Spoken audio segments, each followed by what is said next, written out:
परिचय। राधा, प्लेटफॉर्म पर भीड़ देखो। हाँ सीता, जनसंख्या कितनी चिंताजनक दर पर बढ़ रही है।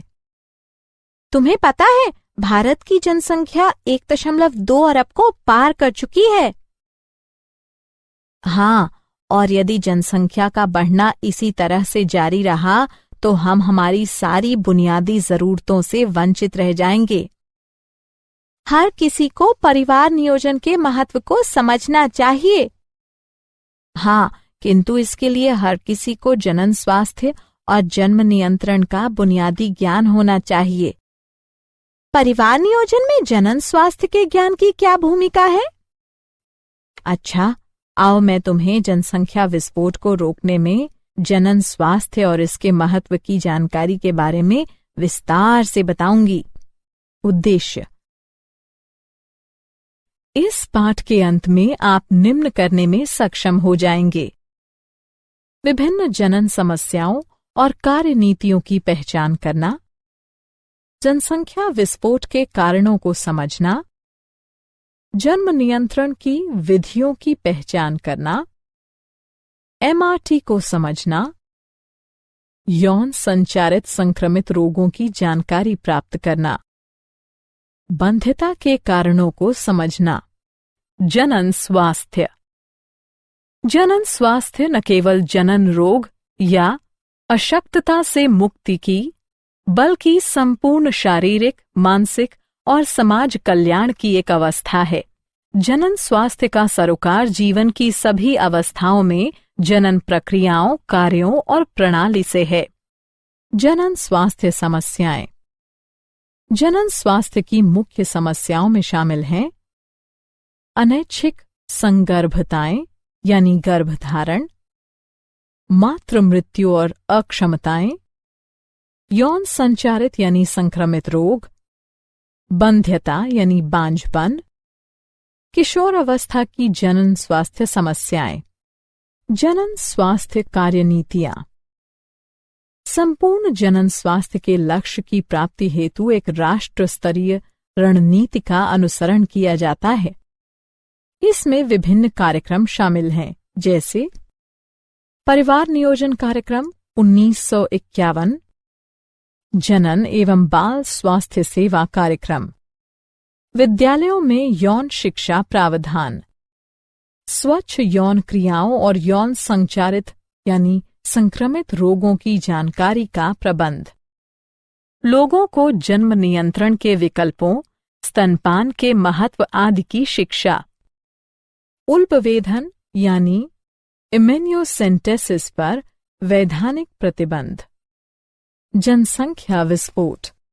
जनसंख्या विस्फोट के कारण व्यापक स्वास्थ्य सुविधाएं, बेहतर जीवन दशाएं, मातृ मृत्यु दर में कमी।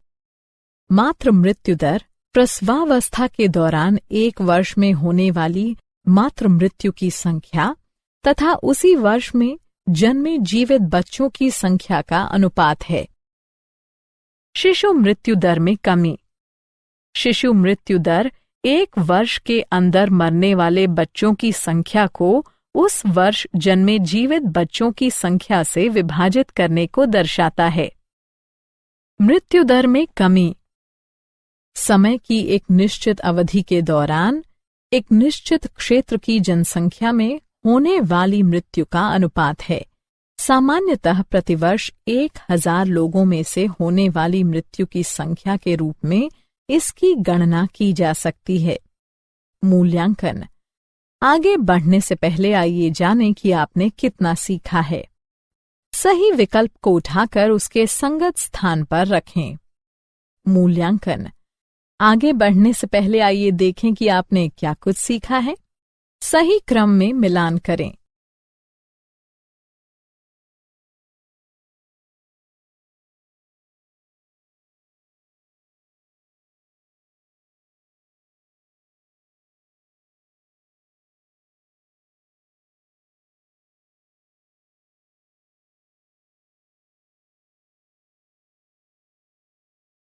जन्म नियंत्रण। जन्म नियंत्रण के उपाय दो प्रकार के हो सकते हैं: प्राकृतिक विधियां, कृत्रिम विधियां।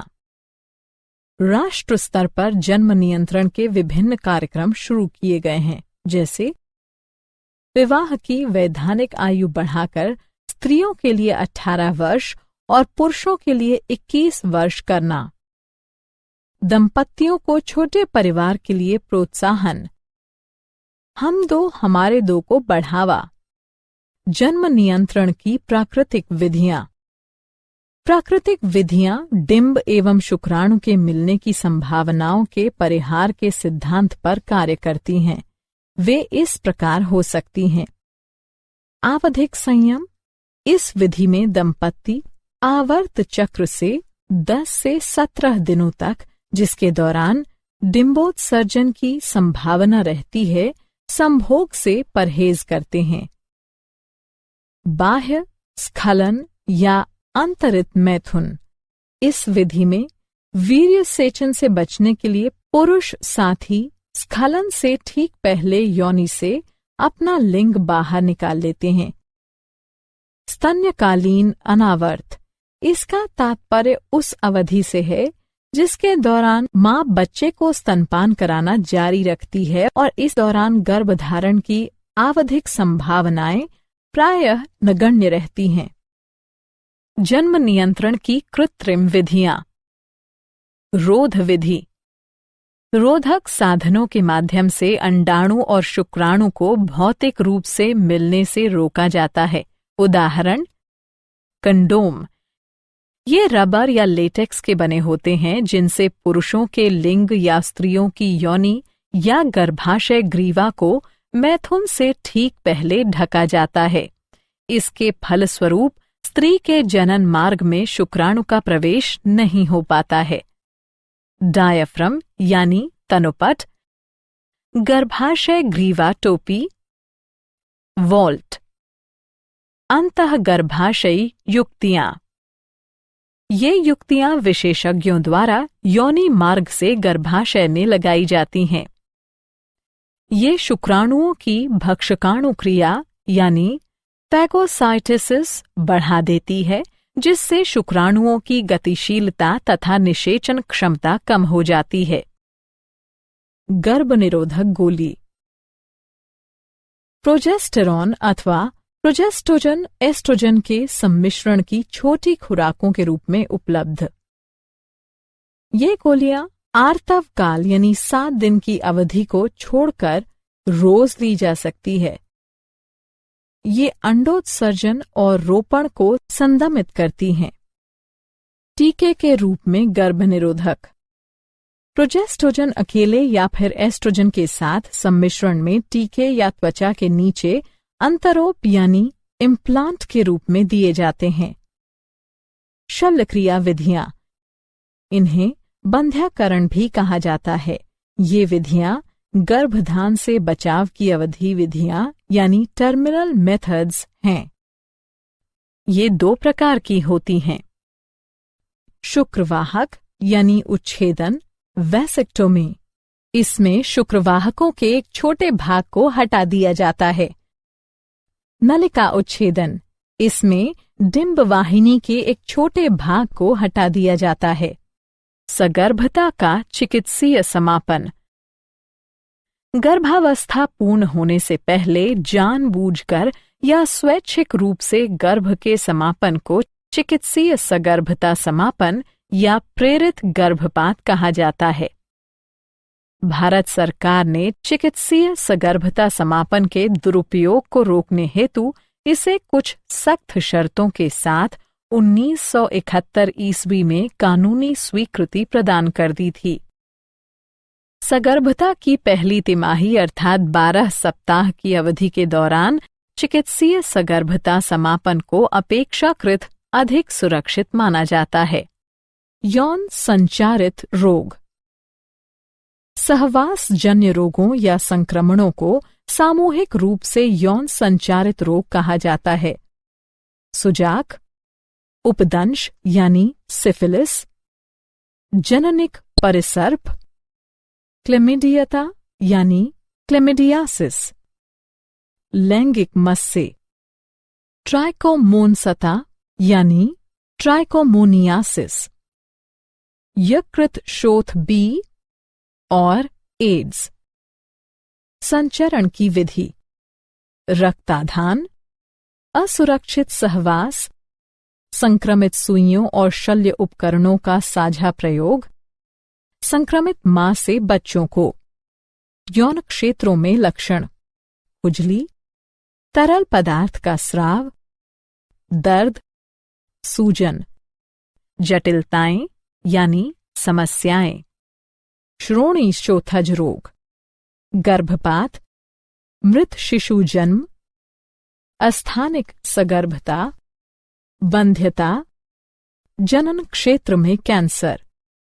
रोकथाम: अनजान व्यक्ति या बहुत से व्यक्तियों के साथ यौन संबंध से बचें। सहवास के दौरान हमेशा कंडोम का उपयोग करें।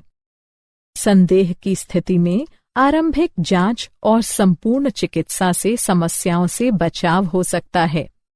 बंध्यता: बंध्यता से तात्पर्य असुरक्षित सहवास के बावजूद संतानोत्पत्ति की असमर्थता से है। बांझ दंपतियों को संतानोत्पत्ति के योग्य बनाने की विभिन्न विधियां सहायक जनन प्रौद्योगिकी कहलाती हैं। ये हैं पात्र निषेचन, इन विट्रो फर्टिलाइजेशन, युग्मक अंतः डिंब वाहिका अंतरण, अंतःकोशिकीय शुक्राणु निक्षेपण यानी इंट्रा साइटोप्लाज्मिक स्पर्म इंजेक्शन, कृत्रिम वीर्य सेचन यानी आर्टिफिशियल इंसेमिनेशन, ART तकनीक। पात्र निषेचन: इस विधि में प्रयोगशाला में अनुरूपी परिस्थितियों में पत्नी या दाता स्त्री के डिंब और पति या दाता पुरुष के शुक्राणु एकत्र कर उन्हें युग्मनज का निर्माण करने हेतु प्रेरित किया जाता है। फिर इन युग्मनज या भ्रूणों को डिंब वाहिनी नली या गर्भाशय में स्थानांतरित कर दिया जाता है।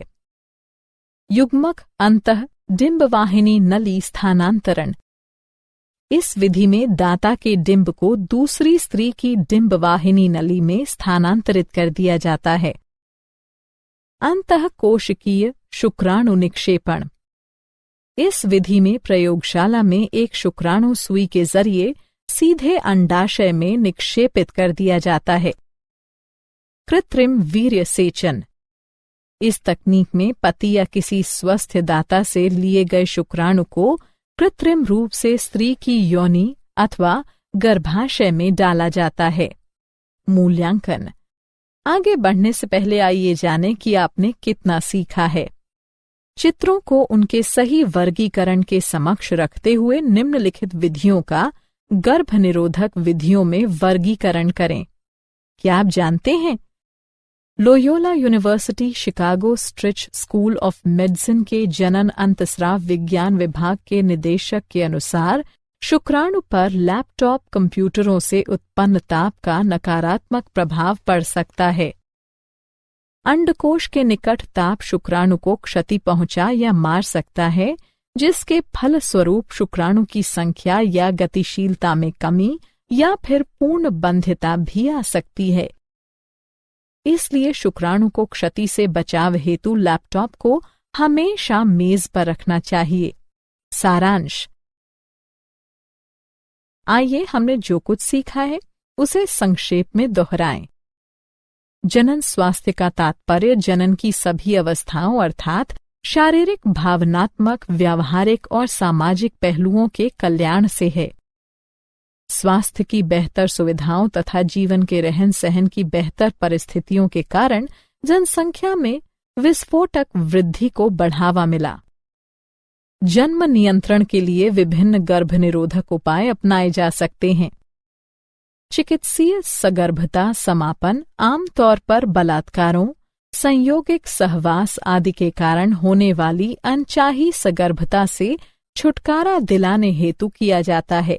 वहीं MTP की यह क्रिया उस स्थिति में भी की जा सकती है जब गर्भावस्था का जारी रहना मां या भ्रूण अथवा दोनों के लिए हानिकारक अथवा घातक हो। सहवास के कारण संचारित होने वाले रोग या संक्रमण यौन संचारित रोग यानी STD कहलाते हैं।